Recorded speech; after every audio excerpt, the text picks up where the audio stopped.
Midlife crisis is often parodied by the idea of a middle-aged man going out and buying a Harley Davidson that he's almost hardly ever going to use. But this cliche does a disservice to a problem that affects women as much as men. For many people, this period of their life can be a time of regret, remorse, uncertainty, and anxiety.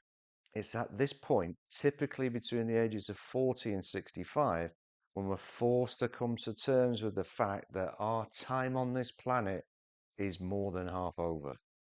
This can come with a disturbing degree of disappointment. We have thoughts like, is this it? Is this all I've achieved?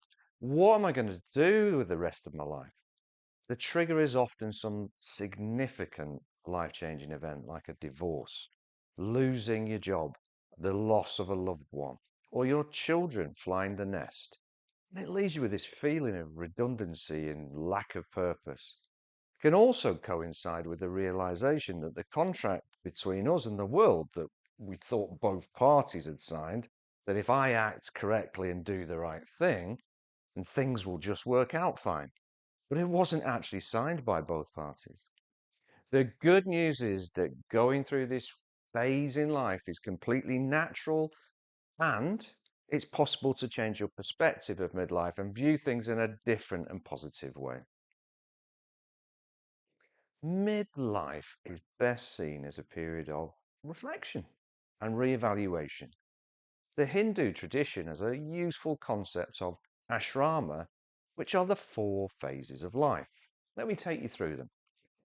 The first phase is the student life, 0 to 25 years, which is the stage of learning. Second phase is the house builder life, 25 to 45, where we go through this stage of accumulation, settling down, and building a home. The third phase is the reflecting life, 45 to 70, the phase of reflection and repurposing. And then finally, the fourth phase is the renounced life, 70 years plus, where we start our return to where we come from. Now, as you've probably noticed, midlife overlaps rather neatly with the third stage, the reflecting life, which may be why we have these troublesome thoughts and questions in our head. We have the house, we have the car, the family, and the job that everybody expected of us. And yet there's this gap, a void, an emptiness. Something is missing. And this may be where men and women differ slightly. It's this realization, this need to repurpose. It's possibly to do with men and women's body clocks being different. The onset of menopause comes as a signal to women that change is on its way and adaptation is required. For men, there's no such signal other than maybe a bit of an achy back or a little bit of gout in the foot. This is why the shock hits men much harder than women. Men just don't see it coming. This could be why men start to drink more in middle age and they go out and buy these status symbols that are just, let's put it frankly, not suitable. Now, midlife does not need to be a crisis. So, how can we look at it differently? A great place to start is by understanding your values. Your values are the things that are most important to you in life. The values exercise that I do with my clients, we look at all sorts of different possible words and options. I've got hundreds of them. Things like family, friendship, integrity, freedom, achievement. This seemingly simple task can be really difficult for some, but it's hugely rewarding because many people have actually not stopped to think about what matters to them most. Much like when you're lost, you do need some sort of navigation device, right? You need to find your way.